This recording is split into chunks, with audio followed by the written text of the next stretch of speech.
గర్ల్స్ని trains are buses ఎక్కించిన తర్వాత వాళ్ళ fathers అక్కడనే ట్రైన్స్ వెళ్ళే వరకు, బస్సెస్ వెళ్ళే వరకు వెయిట్ చేయడం లాంటి వీడియోస్ మనం చాలా చూస్తుంటాం కదా. అట్లాంటి వీడియోస్ చూసినప్పుడు నేను అనుకునేది అనమాట, ఏం మరీ ఓవర్ చేస్తారు, అసలు అట్లా ఉంటారా, అట్లెందుకు ఉండాలి అని. నా కిడ్స్ని మాత్రం టఫ్గా ఇండిపెండెంట్గా పెంచాలి, వాళ్ళ ప్రాబ్లమ్స్ని వాళ్ళే సాల్వ్ చేసుకోవాలి అన్న థాట్ ప్రాసెస్లో ఉంటుండే. నా మెయిన్ ఇంటెన్షన్ అట్లే ఉండే అనమాట.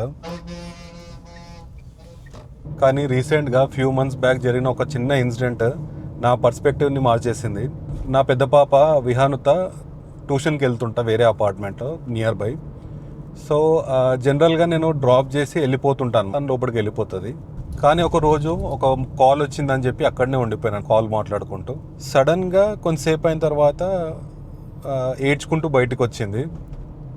ఏంద్రా అని చూస్తే లైక్ అక్కడ వర్షం పడే నీళ్ళు ఉండి జారి పడినా అని చెప్పి ఏడుస్తుంది అనమాట. ఆ చిన్న moment, the girl dad inside me came out.